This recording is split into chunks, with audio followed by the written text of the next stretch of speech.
Hi, good afternoon, good morning, good evening. So I just thought to do a quick video because I'm based in Nigeria, and in the last couple of days, there's been a lot of buzz in social media.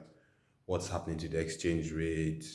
We have the informal or black market exchange rate at 1,000 naira to a dollar. The official CBN rate is around 800 and something to a dollar, between 700 to 800 and something naira a dollar. And so people are wondering what's happening, what's the difficulties. So I tried to summarize to make the video short and explain what's going on.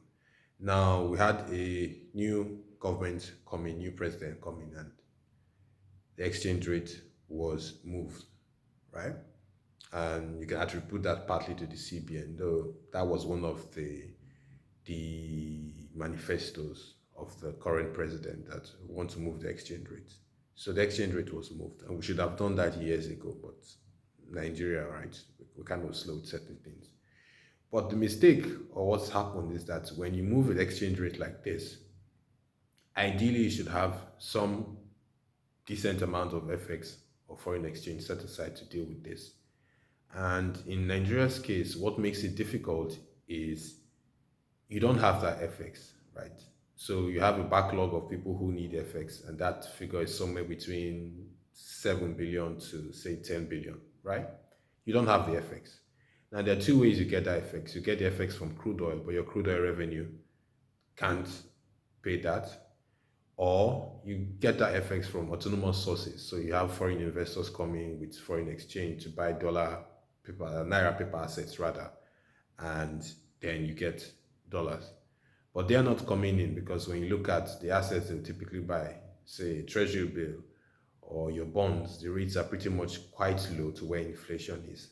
Now there's a whole other debate about, look, do we need to move our rates that higher to as close to the inflation rate so it gets foreign investors to come in or not?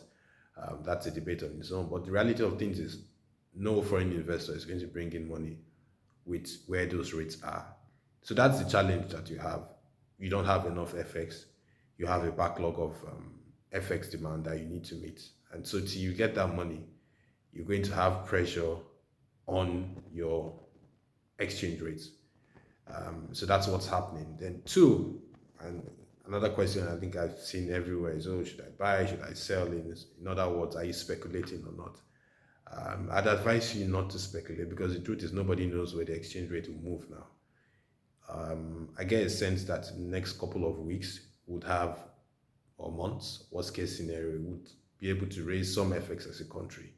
Either we get a huge loan from, say, a Middle Eastern country, or we get an IMF loan, or we move the rates on bonds and treasury bills to meet inflation, and then maybe foreign investors come in with money.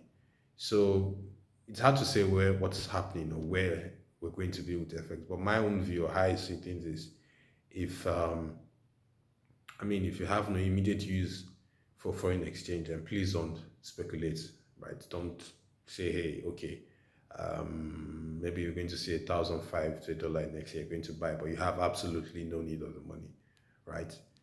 There's no point doing that because nobody knows where that rate will move. So I hope you found this useful. Please like, share, subscribe if you have questions. I have a couple of videos coming up with earnings. Next week is going to be a busy one. I guess MTN, Dangote Cement, and a whole lot of companies will be releasing their results. So I'll do my best to see if I can do a couple of videos. So thank you all, and have a great day ahead. Bye.